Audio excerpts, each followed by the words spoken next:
Gouvernement provisoire de la République algérienne.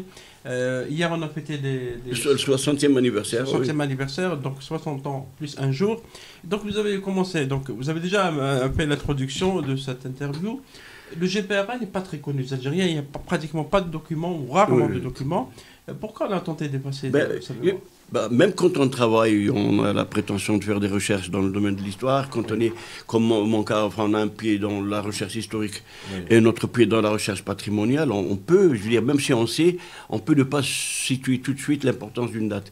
Alors, je dis, bon, à l'origine de cette contribution, il y a mon éditrice, moi j'étais sur un projet d'écriture relativement avancé, et ensuite elle vient me dire, et il y a une date qui se profile devant nous. Et moi, ma réponse a dit, bon, c'est le GPRA, s'il doit y avoir des travaux, pourquoi veux-tu que j'ajoute quelque chose à ce qui a déjà été acquis en termes de connaissances? Il dit, mais donne-moi le temps de voir. Effectivement, j'ai été voir, il n'y avait pas grand-chose sur le GPRA. Pas d'écrit sur le GPRA. Il y a, bon, le GPRA est cité, bien entendu, dans les mémoires de Abbas, il est cité dans le récit que Reda Malek a fait de négociation des biens, il est cité dans les mémoires de Saad Dahleb, il est cité aussi, bon, dans les textes de Ben Youssef Ben Khadda. Mis à part ça, ces témoignages et ces comme des récits de mémoire, il n'y a pas de travaux spécifiquement centrés sur cette institution, qui pourtant est une institution totalement déterminante dans le cours de la guerre d'indépendance. Donc là, je profite de cette question. Observez que le GPRA n'existe pas dans le lexique algérien. Bon, il n'y a pas de référence au GPRA. Pourquoi? Parce que le GPRA, c'est, on va dire, pour simplifier les choses, le grand véhicule de la crise de l'été 62. D'accord. Et moi, on a tenté de dépasser la mémoire du GPRA.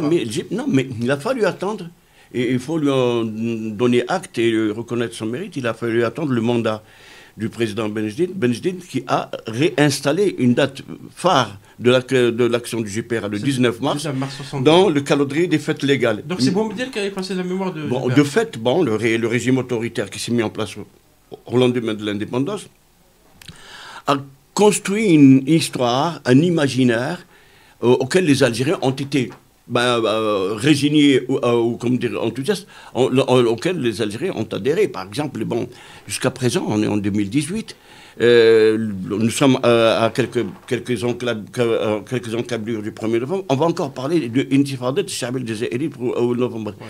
Chab el-Jazairi au novembre ne connaissait pas le FLN, ne connaissait pas Boudiaf.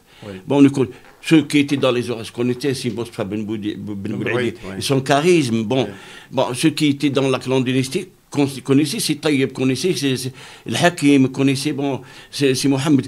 Mais attendez, ça c'est l'élite militante qui à l'époque était dans la clandestinité. Donc il faut rétablir l'histoire. Rétablir l'histoire, c'est pas faire le procès de X ou de Y.